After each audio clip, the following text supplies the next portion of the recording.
Hello there. I hope that you are safe and well. Today is a very exciting day because we are continuing our 4-part series of transformational change.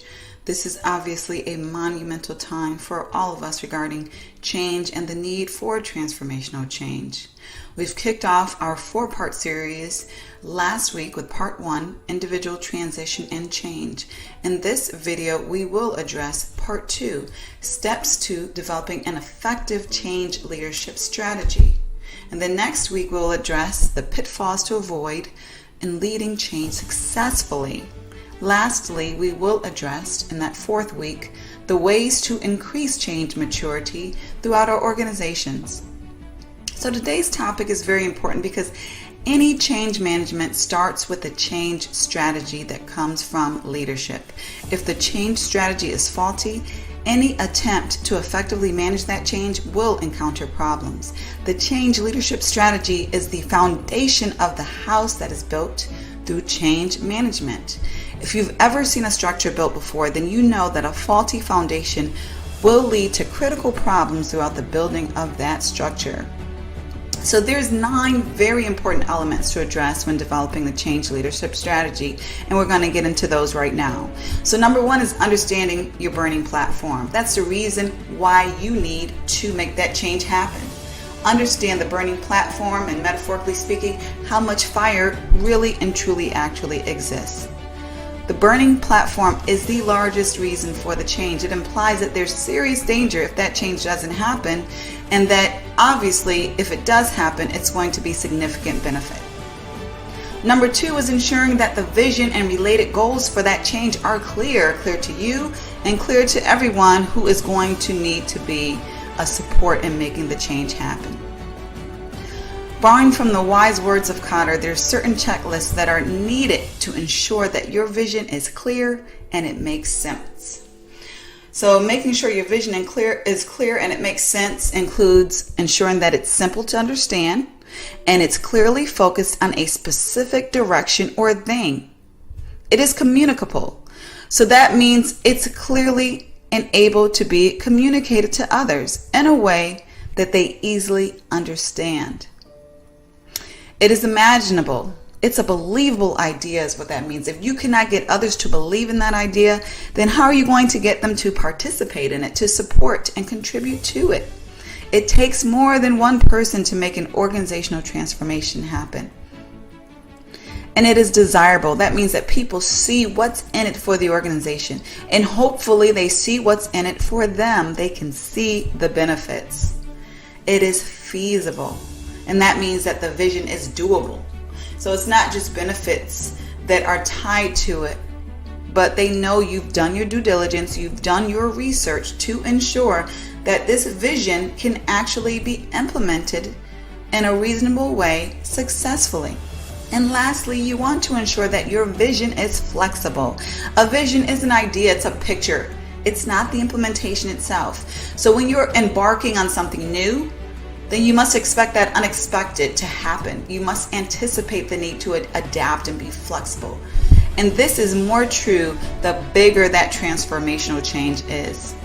So number 3, as far as the strategy steps that are needed for change leadership, all alternatives should be identified. Sometimes as leaders, we want to know exactly what we want to do, and we don't want to see any B or C option.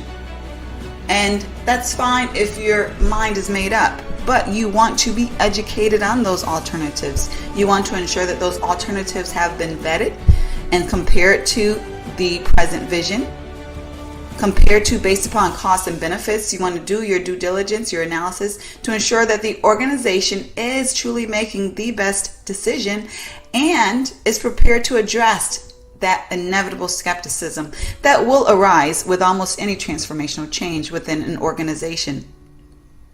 Number 4, the sponsors for the transformational effort need to be identified, present, powerful, and known. So these sponsors are champions, and they are heard in order to gain influence and to gain support that is going to be needed. For an organization to make a change that affects the entire workforce, sponsors need to lead that change. Those sponsors need to be well respected, have authority within the organization. Such important authority often includes positioning authority, like a COO, for example, financial authority, like a CFO, or a leader with a significant P&L to support. In this sense, the people respect different elements of authority, and that will help to gain the support that is needed, especially from SMEs throughout the organization, and to buy the right resources that will be needed. The presence of the right sponsors in a change effort can and often will make or break the success of a change. Number 5 in change leadership strategies is the potential investment is very clear. So anyone who has led an enterprise-wide organizational change know that the costs and investments required will fluctuate, oftentimes beyond the initial prediction. So this is why the agile approach is often so popular. However, when we do our due diligence, we can often be at least in the ballpark of what the cost will be. We want to ensure that those investments are aligned with the ballpark costs of what the change will require. And of course, contingency resources are always beneficial for anyone leading transformational change. Given that, we want to understand what the investments will be that are going to be necessary for the change to happen. So this includes the time that will be required, how many people will be needed to work on the effort, what technology will be needed to make it happen, and ultimately what money investments will be needed for success. And number 6 is similar to the sponsors. You will need to choose your entire change team very wisely. The team will typically be made of many teams. You will have the project team that are very hands-on, an advisory team who provides that thought leadership. You may want to ensure that you have the right subject matter experts on these teams, executive teams that will serve as governance, ensuring that regulatory issues and alignment with the overall organization strategy is there. The right champions who will be your power messengers need to be part of your team evangelists, and the right influencers. These are very important elements of your teams in order to institutionalize the change and make it doable for the masses of the organization during the change effort and beyond. Number 7 in change leadership strategy is you want to ensure that your organization chooses the change approach that is right for your organization. The change approach should honor the values of your organization, not go against them. Does the organization make decisions on a consensus basis or top-down basis? Does the organization operate in a highly centralized or decentralized manner? Does leadership keep information close to the chest, or is it more transparent regarding why things are done and what is being done? Does the organization trust the people with the information up front, or do they typically snowball efforts little by little? Regardless of what is deemed right or wrong, you are going to need to ensure that you're going with the grain of the organization and not against it, unless going against the grain is part of an overall cultural transformation in itself. Number 8, like the approach, timing needs to reflect what is doable within the specific organization, its culture, and capacity. The timing should take the level of change maturity of the organization in consideration. We will talk about organizational change maturity in our next video next week.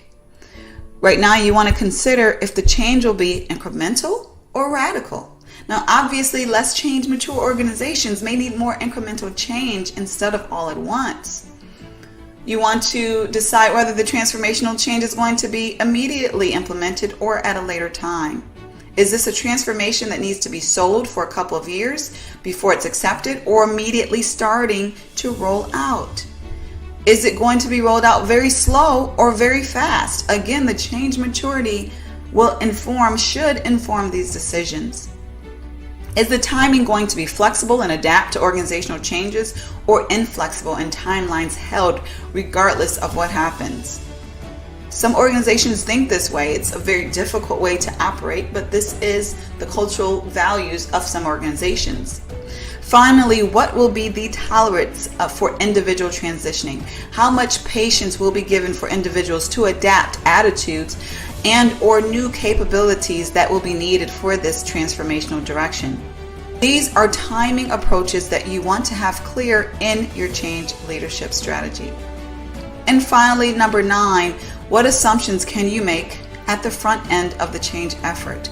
The more assumptions that you understand about what's going on and what's going to happen, the more prepared you will be. You can make assumptions by doing your research, your due diligence, including benchmarking with similar transformations that have taken place. Some transformations that can inform you may be in-house and others perhaps out-house as far as within other organizations. Some examples of assumptions that you will need to be clear on in your implementation includes, will the business model change or stay the same? Will technology systems change or stay the same?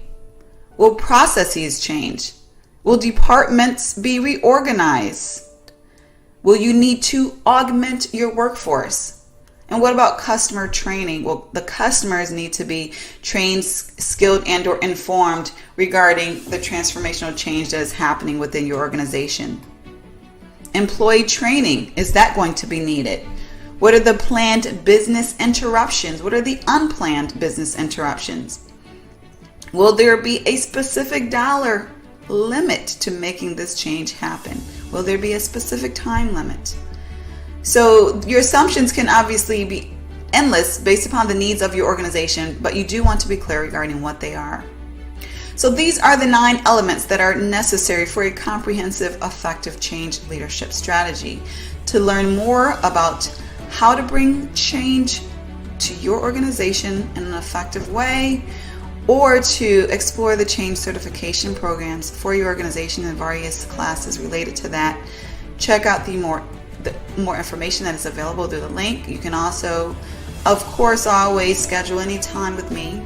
Exploratory session is available complimentary through the links that are available as well. I wish you the best on your transformational change.